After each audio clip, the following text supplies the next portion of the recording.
NetsBoy, so let's hear what he has to say.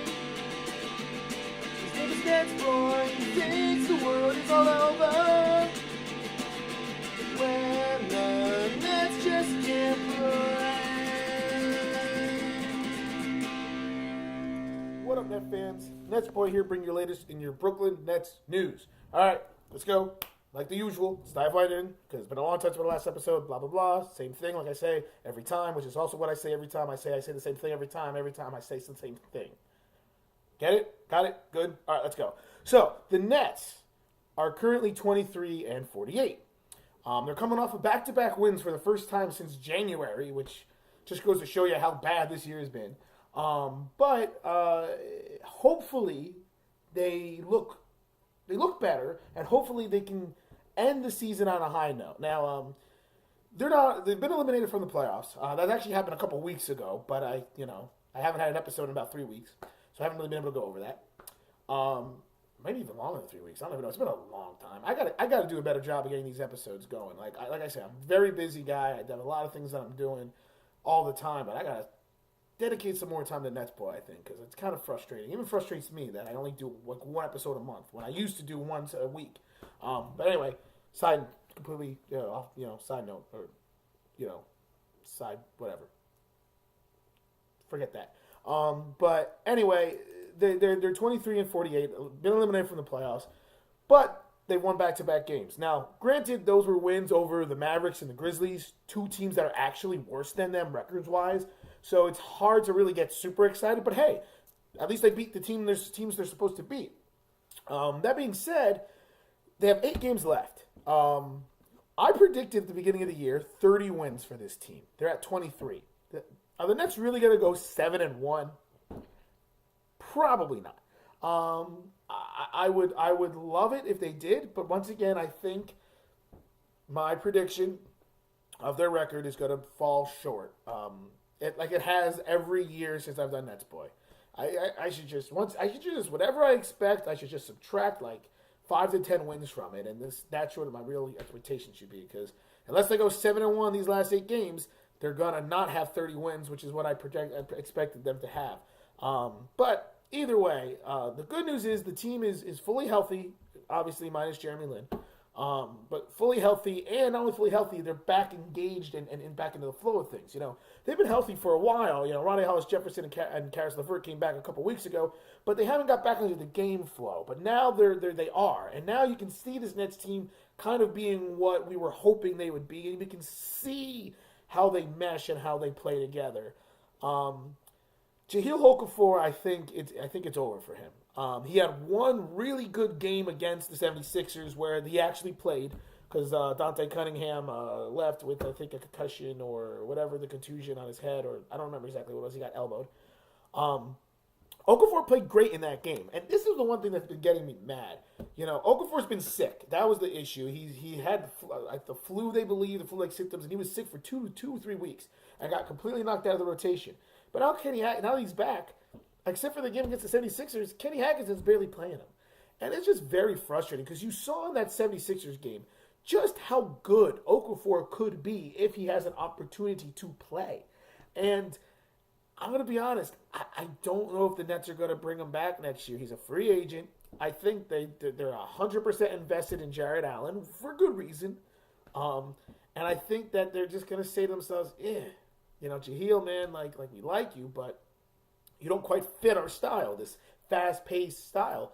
But I'm a firm believer in creating a style that fits your team, not getting players to fit your style, if that makes any sense.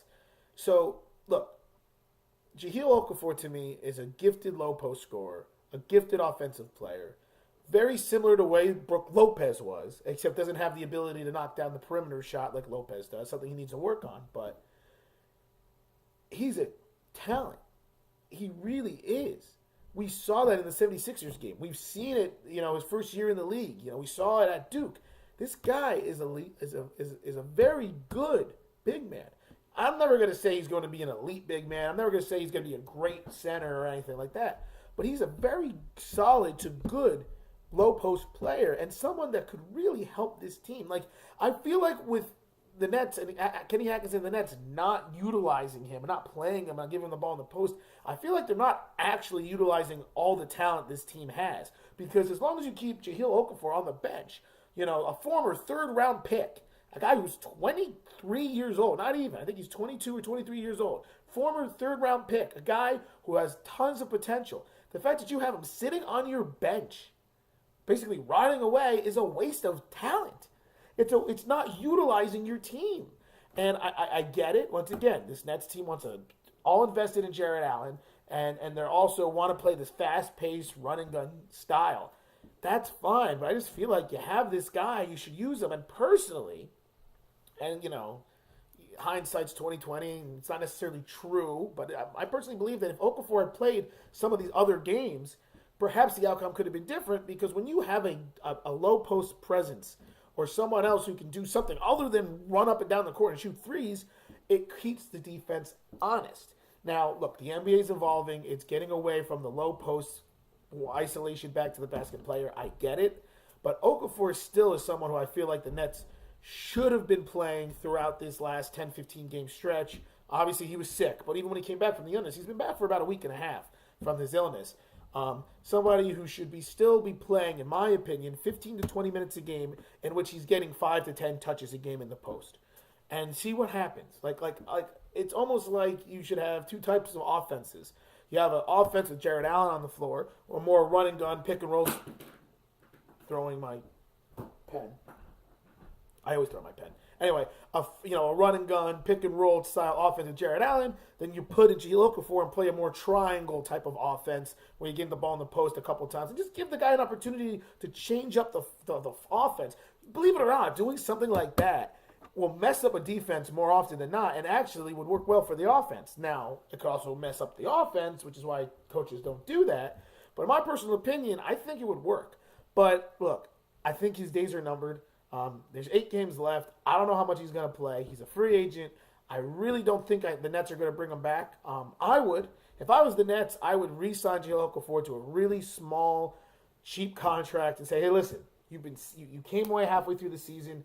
You were sick. You missed a lot of time because of illness. We didn't really have a place for you. Maybe you come back, you give it one more try with us and see if we can maximize this.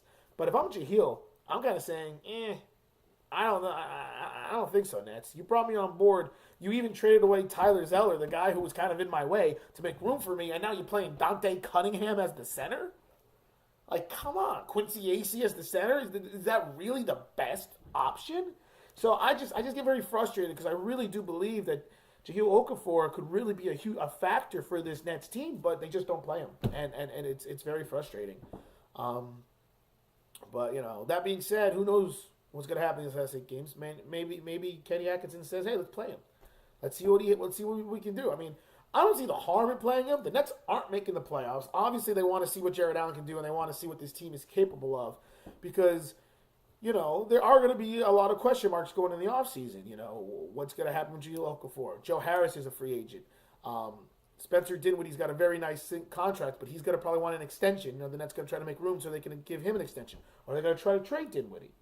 What's going to happen with DeMar Carroll? He's got a big contract, and a lot of teams really liked him at the trade deadline. Are they going to try to trade him?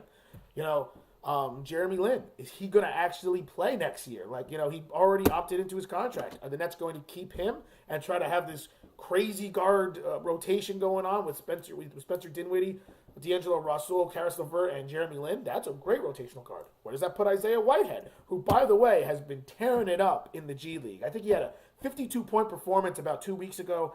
I think the other night he scored 36 points. Isaiah Whitehead is tearing it up in the G League, which is something else I would do if I'm Kenny Atkinson. I'll be like, listen, hey, Joe Harris.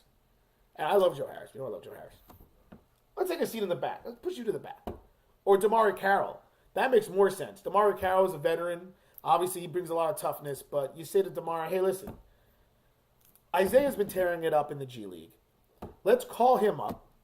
Slide Karis over to the small forward position. Let's see how he plays in the small forward position like he has before.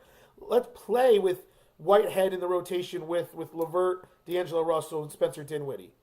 Let's see that rotation. Let's give Whitehead a chance to play these last few games because he's tearing it up in the G League. So if he's playing really well in the G League, he's proving that he can play at that level. Why not give him the chance these last 8 games to come up back into the NBA and see what he can do? Even if that means benching someone like a Damari Carroll or like a Joe Harris, a player that we know what they are.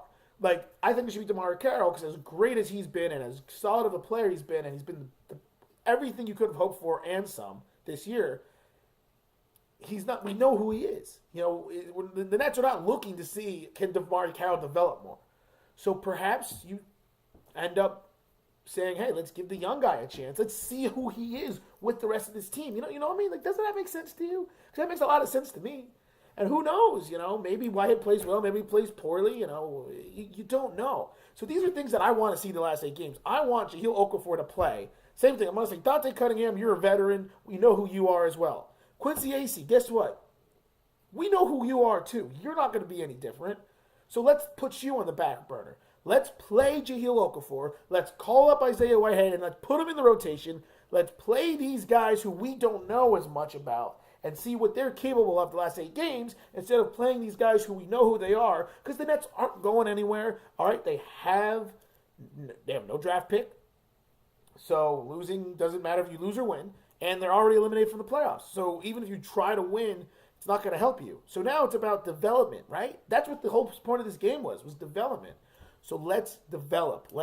See what we have with Jahlil Okafor, and let's see what happens with Isaiah Whitehead. And maybe anybody else who's playing really well in the G League should get an opportunity to try to prove themselves.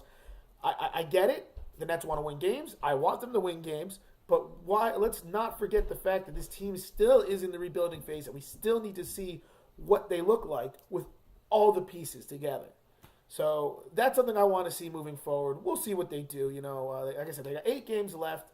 They have to start figuring out how to close out games. They finally were able to do it, like I said, against the Grizzlies and the Mavs, but they really need to do a better job executing down the stretch and stop turning the ball over. Whether it's D'Angelo Russell, Spencer Dinwiddie, Karis LeVert, Ronnie Hollis-Jefferson, or DeMar Carroll, anybody, or Alan Crabb, who's looked fantastic of late. Alan Crabb has been really good, really since the All-Star break. And, I know that I've said I'm not a huge Alan Crabb fan, and I kind of got tired of him, but I think that, I don't see him as a true number 1 scoring option like he's been proving to be at times.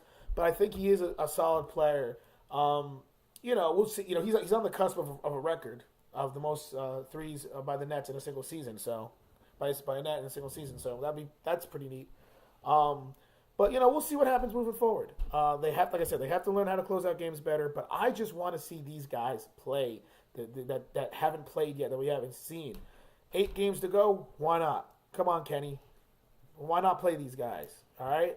You're not going to get anywhere playing AC or Dante Cunningham or Damari Carroll or even Joe Harris for that matter. I mean, as much as I love Joe Harris and I love his game, he's someone else who I can see, hey, is he really going to develop anymore? I feel like we know who he is too. So we'll see. Next couple games for the Nets. They have the game against the Hornets. It's obviously a winnable game. Then the Raptors. It's always a tough one. Cavs, Magic, then the Heat. There's some winnable games. Once again, I don't think this Nets team is going to go 7-1 to hit my prediction of 30 wins. But in my opinion, if they can get to 25 wins, I'll be happy. So that means if they can win 2 games over these last 8, I'll be pretty pleased. That's still a terrible record. But if they can go 2-6 the last 8 games, I would sit back and say that's great. Personally, I'm hoping for 4-4, which will put them at 27 wins. But, we'll see moving forward.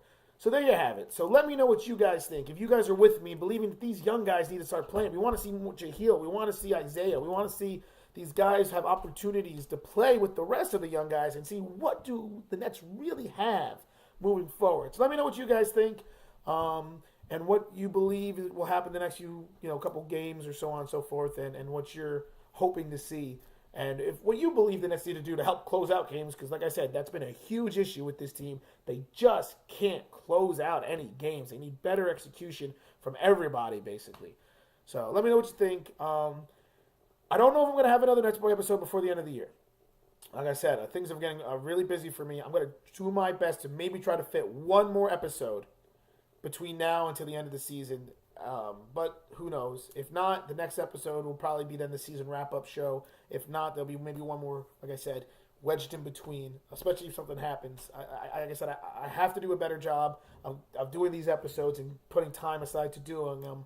So I might just do another episode just to force myself to take some time out of my busy schedule to make sure they get done. Because, I've noticed I've lost some subscribers and I'm getting less viewers, and I think a lot of that is because a lot of you guys are getting tired of waiting for these videos. It's you guys are interested in what I have to say, but at the end of the day, it's not like, you're not like you wake up every morning saying, oh boy, I wonder what NetsBoy's going to say. Like, you know what I mean? And if you do, that's pretty awesome. Thank you. But, I'm pretty sure none of you do that. You just kind of say, hey, look, where's the video? And when they're not coming regularly, I think you got, the viewers and you guys and subscribers kind of like, whatever. So I'm going to do my best to try to be on on top of the videos as much as I can. I mean, it's the end of the season, so it's a little late, but either way, keep your eyes open for the next NetsBoy episode. I'll try to make it as soon as I possibly can. If I can't get it done in the next week or two, there will be an end of the season wrap-up episode, and then we'll go on from there. So that's it. So until the next time, this is NetsBoy, signing off. When the Nets just can't